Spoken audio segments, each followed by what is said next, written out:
Ever feel like life itself is the problem? Ah, Well, sure. today we're going to do a deep dive into You Can Heal Your Life by Louise Hay Okay. to see if the real issue is maybe like Oh, how we talk to ourselves. interesting.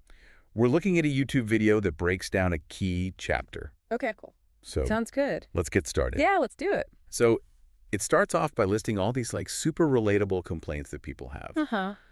Health problems, relationships, money stress, Yeah. that feeling that you're not living up to your full potential. I've been there. I mean, Yeah. who hasn't felt some of these things? Right. It's like part of the human experience for sure. Totally. But Hay suggests that instead of treating these as like the core problem, they're more like symptoms.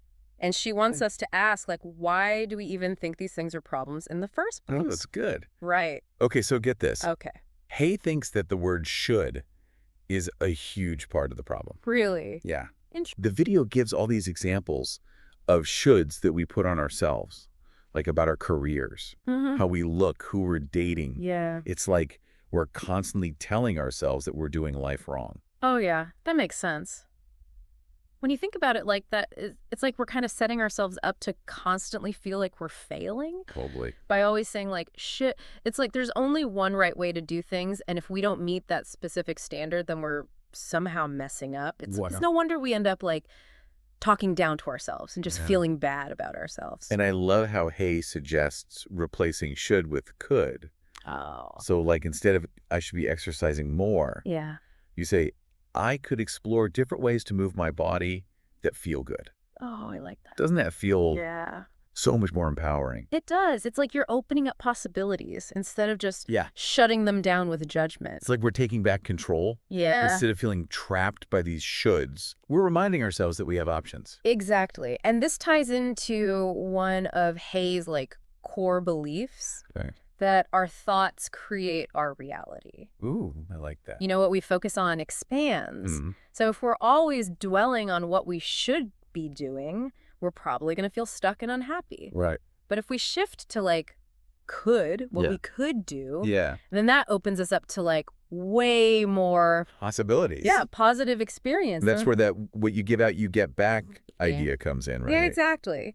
Now, it's important to clarify Okay. that this doesn't mean we should blame ourselves for like everything that happens to us. Right. It's more about realizing that our beliefs and thoughts have a huge impact on Yeah. what we experience. Okay. Like if we believe that we're not good enough, Yeah. then we're probably going to attract stuff that like Right. reinforces that belief. Makes sense. But if we can start to like cultivate self-love and that we are worthy, Yeah. then we're going to open ourselves up to like more positive. Yeah, more positive and fulfilling experiences. So how does self-love play into all of this? Because the video talks about how we deny ourselves love in so many ways, Yeah. like criticizing how we look, Mm-hmm. settling in relationships, Yeah. not valuing our work. Right. Like think about it. Yeah. If you were truly in love with someone, would you just like Yeah.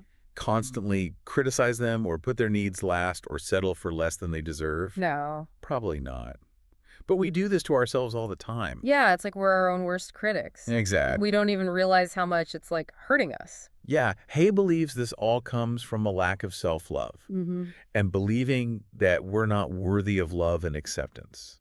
Okay. And that brings us to like her famous mirror exercise. You mean the one where you look in the mirror and you say, your name, I love and accept you exactly as you are? Yes. I've heard about that. Yeah. Seems simple enough. Yeah. But I've also heard it can be like surprisingly emotional. It can be really challenging. In the video, they talk about how people are like crying, Wow. getting angry, even wanting to like throw the mirror. Really? It's almost like looking into our own eyes forces us to confront all those beliefs about ourselves that we've been trying to avoid. That's so interesting. It makes you wonder, like, what's so scary about saying I love you to ourselves? Right. Why is that so hard for us? Exactly. Well, that's the question Hay wants us to think about. Oh, yeah. Because in that resistance, in that discomfort, that's where the real problem is. Like, it all boils down to this belief that we're just not good enough. It's like that mirror exercise is like holding up a mirror, Right. not just to how we look, Uh. but to like our deepest insecurities. Totally. Right. Like bringing all those hidden beliefs right to the surface. Right. And yeah, that can be like super uncomfortable. Yeah.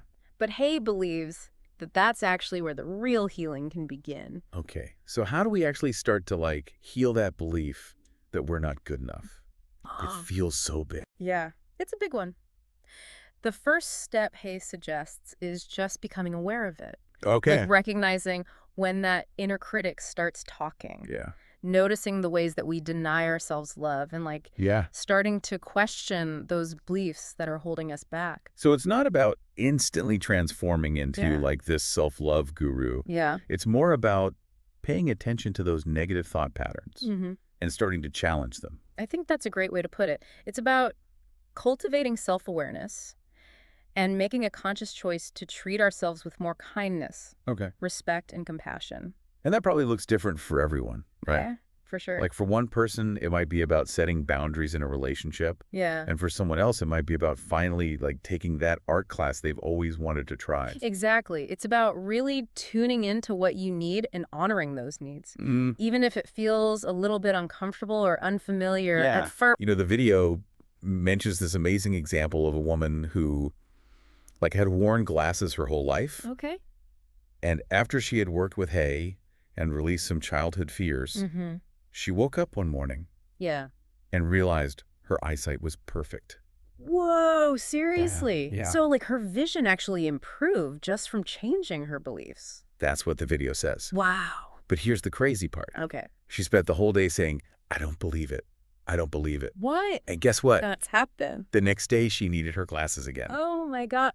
It's like she literally couldn't see the possibility of having clear vision because that belief in, like, needing glasses was so strong. It's a powerful reminder of how, like, our beliefs can shape our reality. Totally. Even on a physical level. It really makes you think, like, what if so many of the problems that we face are just reflections of our own limiting beliefs? And what if instead of trying to fix all the wrong things about ourselves, we focused on recognizing our inherent worthiness? Right. How would that change our approach to like all those challenges?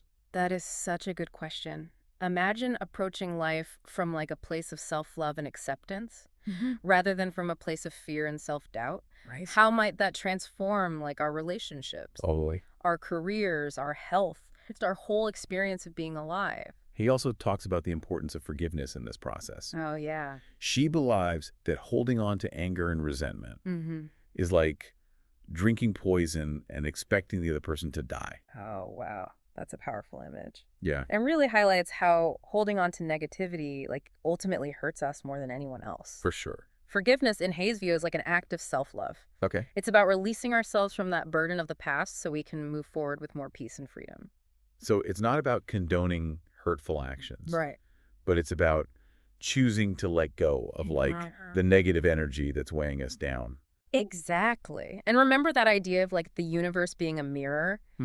If we're always putting out negativity, we're probably going to attract more of it back to us. Yeah. But when we choose love and forgiveness, then we create like a much more positive and harmonious energy flow in our lives. It all comes back to that, doesn't it? Yeah.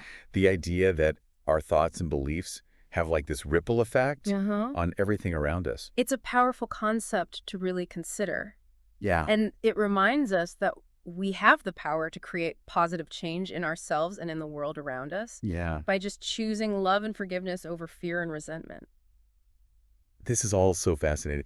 But I think it's important to acknowledge that like changing these deep-seated beliefs, it can feel really overwhelming. For sure. It's not like flipping a switch, right? Absolutely. It's a process. Yeah. It's a journey and it takes time. Patience and self-compassion. Yeah. We're all works in progress. And we're all going to make mistakes along the way, but the key is to just keep moving forward, to keep learning and growing, and to keep choosing love, even when it's hard. You know, I'm curious. Yeah.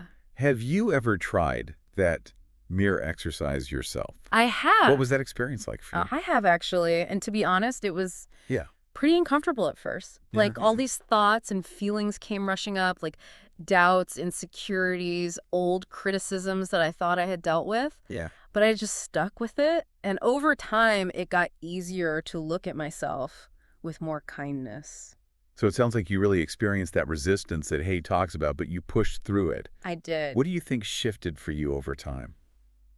Um, I think a big part of it was realizing that those like negative thoughts weren't actually the truth about me. Okay. They were just echoes of old beliefs and experiences that I was holding on to. Hmm. And once I started to see them that way, it became easier to challenge them and try to replace them with more loving and affirming thoughts. It's like you were rewiring your brain, Yeah. training yourself to focus on the positive instead of getting stuck in the negative. Yeah, that's a great analogy. That's exactly what Hay wants us to do. Yeah. She talks about the power of affirmations, like Yeah. consciously choosing positive statements about ourselves and repeating them until they become our new reality.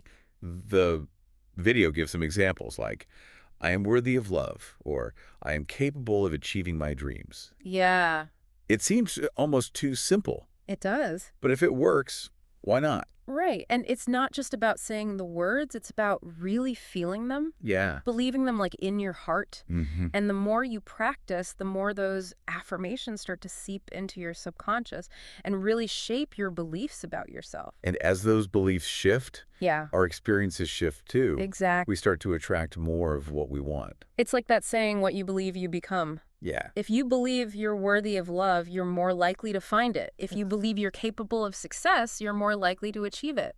I love how Hay's work is so empowering. It Yeah, reminds us that we're not victims of our circumstances. right. We have the power to heal ourselves and create the lives that we want. It's a message of hope and possibility, Yeah. and it's never too late to start.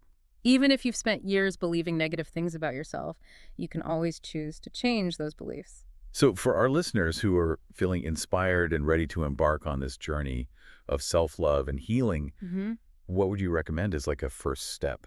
Well, I definitely encourage them to check out Hay's book, You Can Heal Your Life, to explore like all of her techniques in more depth. Okay. But even before that, I think the most powerful thing you can do is just try that mirror exercise. Just looking in your own eyes and saying, I love and accept you exactly as you are. Yes. And just notice what comes up for you. Okay. What thoughts and feelings arise? What resistance do you feel? Yeah.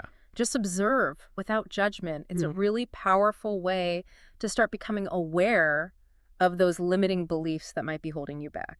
It's a beautiful and profound act of self-love. It is. And remember, be patient with yourself. Yeah. This is a journey, not a destination. Right. It takes time and practice to shift those deep-seated beliefs, For sure. but the rewards are immeasurable. When we love and accept ourselves fully, it opens up a whole world of possibilities. Yeah. We become more confident, Resilient. more joyful, Yeah. and that positive energy ripples out into like every area of our lives. We create a more loving and harmonious world around us simply by loving and accepting ourselves. It's such a powerful reminder that the greatest love story we'll ever experience is the one we have with ourselves. So deep divers, as you go about your day, remember to treat yourself with kindness, compassion, and love. Yes. You are worthy, you are capable, and you have the power to create a life that truly lights you up. Keep diving deep and keep shining your light. Until next time.